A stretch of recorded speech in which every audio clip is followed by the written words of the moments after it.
Bismillahirrahmanirrahim. Alhamdulillahi rabbil alamin wassalatu wassalamu ala asyrafil anbiya'i wal mursalin wa ala alihi wa sahbihi ajma'in. Assalamualaikum warahmatullahi wabarakatuh. Kita buka majlis PDPR kita pada hari ini dengan bacaan Ummul Kitab Al-Fatihah. A'udzubillahi minasyaitonir rajim. Bismillahirrahmanirrahim. Alhamdulillahi rabbil alamin. Ar-Rahmanir Rahim. Malik yaumiddin. Iyyaka na'budu wa iyyaka nasta'in. Ihdinas siratal mustaqim.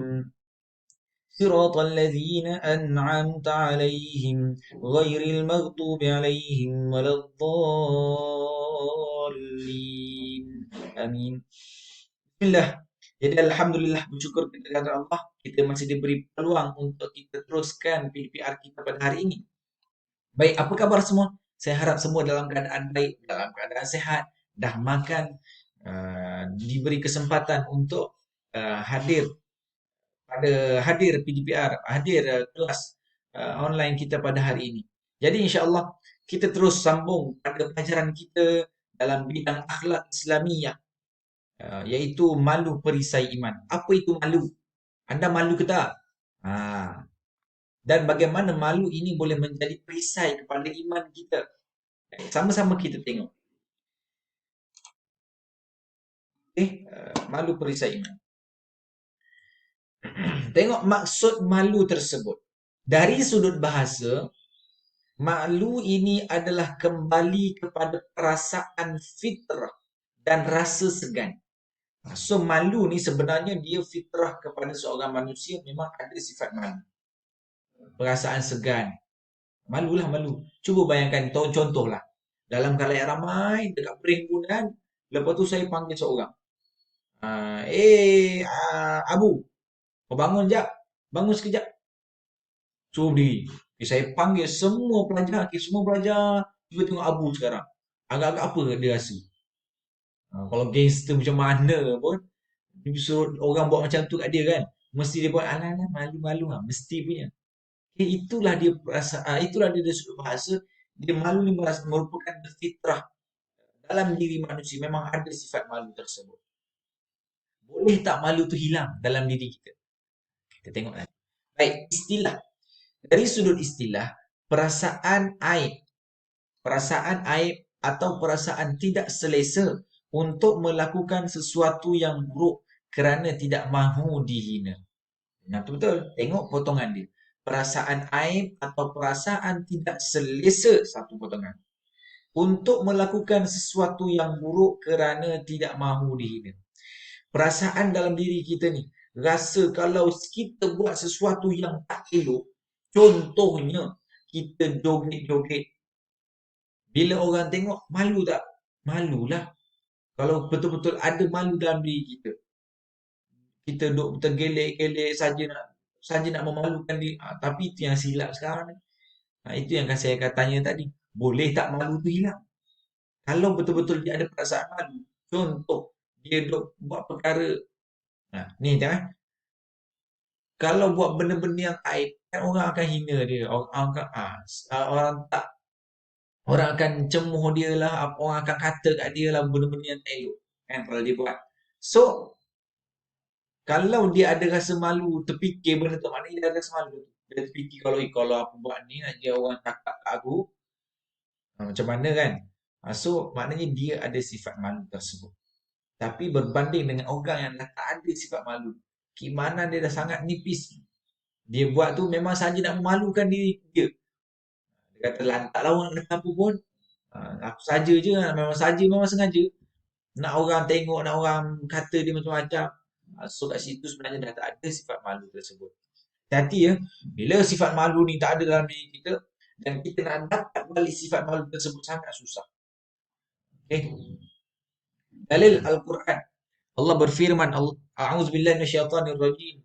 فجاءته إحداهما تمشي على استحياء قالت إن أبي يدعوك ليجزيك أجر ما سقيت لنا فلما جاءه وقص عليه القصص قال لا تخف نجوت من القوم الظالمين Kemudian setelah seorang perempuan, dua barangkali itu datang mendekati Musa dengan berjalan dalam keadaan tersipu-sipu malu sambil berkata, sebenarnya bapaku menjemputmu untuk membalas budimu kerana memberi minum binatang ternakan kami.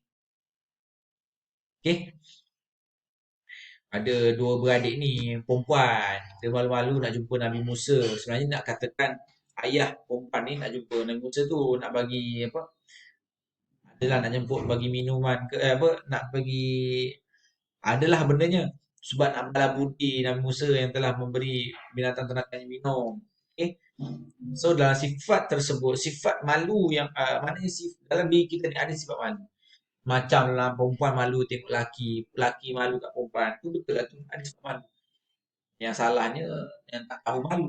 Tak tahu malu buat perkara-perkara yang tak elok selama je biar orang duk kata dia macam-macam. Tu tak elok. Itu bukan, itu maknanya sifat malu dah tak ada dalam kita. Sifat malu ni sangat bagus dalam diri kita ya. Kecuali kalau orang tu dilantik menjadi pemimpin, contoh orang lelaki. Orang lelaki jangan ada sangat sifat malu. Contoh kalau dia sebagai pemimpin, dia kena berdepan lah dengan halayak ramai, dengan rakyat. Tapi kalau dia pun alah malulah nak cakap. Sudah. Dia tak elok lah pula pada lelaki tersebut yang menjadi pemimpin. Okay, macam tu. Seterusnya kita tengok sifat malu yang dituntut. Malu melakukan perkara maksiat dan haram, contohnya berjudi. Ini benda yang mesti ada dalam diri kita. Kita nak berakhlak mulia, kita nak contohi Nabi, kita kata kita sayang Nabi. So, kena ada sifat malu dalam diri kita. Contohnya, malu melakukan perkara maksiat dan haram.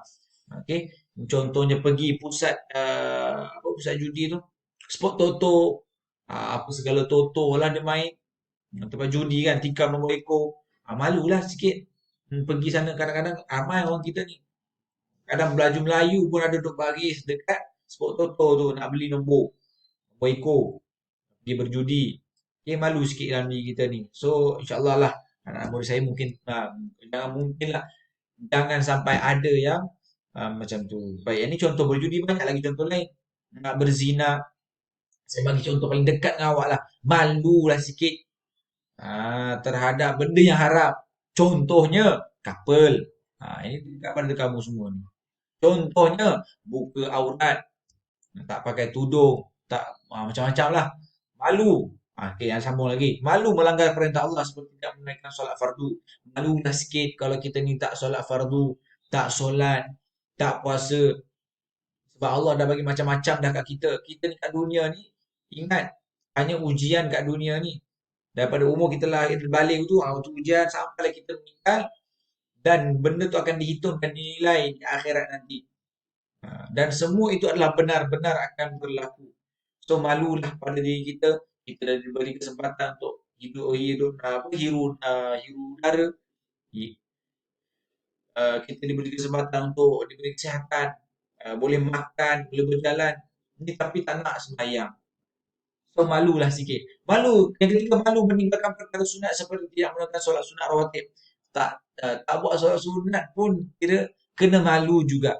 Sebab kita ni Allah bagi dah lebih-lebih lah kesenangan kat kita ni. Yang keempat, malu melakukan perkara makruh seperti makan dengan tangan kiri dan bercakap tidak sopan. Ni macam-macam lah. Benda-benda yang makruh. Contohnya makan dengan tangan kiri. Malulah sikit. Kalau yang tangan kidal tu kena tukar. Kena belajar balik tukar tangan kanan. Tak boleh Ustaz. Boleh. Kawan saya ada tak dulu tangan kiri tapi bila dah tegur semua dah belajar dia guna tangan kanan. Boleh, tak masalah. Menulis tak apalah ni kalau makan kan disuruh kita makan dengan tangan kanan. Baik.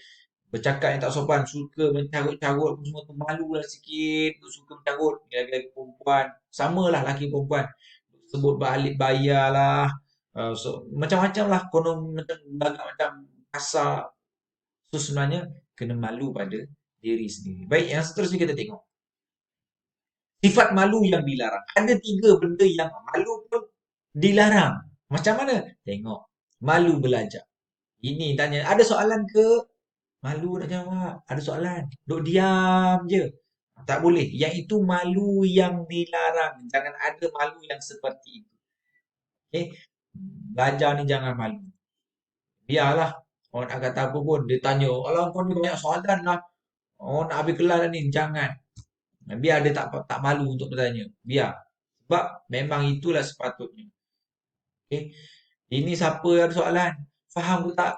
Faham. Tanya faham ke tak pun tak jawab. Macam mana? Baik, malu melakukan perintah Allah. Ya, ini pun satu. Awak betul. Nak solat. Ish, aku malulah nak solat. Aku ni bukannya baik. Apa pula dah. Dia malu macam tu. Sebab tak baiklah kita perlu solat dan perlu rapat dengan Allah. Supaya Allah lorongkan kita kepada jalan yang elok dan jalan kebenaran. Baik. Malu melakukan kebaikan. Nak buat kebaikan malu. Nak sedekah dekat nak bagi duit dalam tabung. Malu. Pelik betul lah orang kita ni. Malu orang tengok. Tapi kalau kita tunjuk abang duit. Tu jadi haram pula. Jadi sebab dia bangga. Dia tak ikhlas. Tutup macam tu je lah. Tapi nak malu nak buat. Alamak. Saya sorok lah malu. Malu nak tolong cikgu angkat barang. Malulah dia orang tengok. Kata aku mencapak pula. Kata aku ni tak saja tunjuk-tunjuk pula. No. Untuk melakukan kebaikan, jangan malu. Baik. Seterusnya kita tengok kerja. Entah ya. Dan pula undangan. Okey. Last. Kepentingan sifat malu. Kenapa pentingnya sifat malu dalam diri kita ini? Pertama, malu melakukan maksiat kerana takut dan segan kepada Allah yang maha melihat. Allah maha melihat bila kita seorang-seorang ke, bila kita duduk kat mana-mana ke. Okey. Bila nak buat maksiat, ingat Allah tengah tengok kita, insya-Allah. Okey. Allah, kita rasakan dalam kita, ya Allah, Allah ada orang tengok aku ni. Memang nampak macam tak ada orang tengok, tapi rasakanlah dalam diri kita ni bahawa Allah sentiasa tengok kita. Jadi kita malulah untuk buat apa benda-benda maksiat. Okey. Benteng keimanan orang yang menjaga maruah dari terjebak dengan gejala tidak bermaruah. Bila sifat malu tu tertanam dalam diri kita, kita nak buat benda-benda yang tak bermaruah, contohnya berkhaluat, dating pun dia akan terjaga. Okey. Sebab benda itulah yang sifat malu tersebutlah yang jaga orang tersebut daripada buat benda-benda yang tak elok. Kalau dia tak tahu malu, dia pergi je berhaluat lantau. Orang kata duduk berdua dengan lelaki. Tapi kalau dia rasa malu, ish, tak nak aku malulah aku duduk. Nampak? Malu tu menjadi perisai kepada iman dia. Berlumba-lumba mentaati perintah Allah dan Rasul serta mengharapkan redha Allah. Lumba-lumba buat benda-benda yang baik. Okay? Semata-mata untuk mendapatkan redha Allah. Dekat akhirat nanti. Nak masuk syurga ni dengan satu benda je, dengan redha Allah. Kalau Allah redha, maka masuklah syurga. Kalau Allah tak redha, duduklah kita kat neraka kena seksa dulu ke apa ke. Baik. Sifat malu seseorang menyerlahkan kecantikan akhlak dan kemuliaan insan.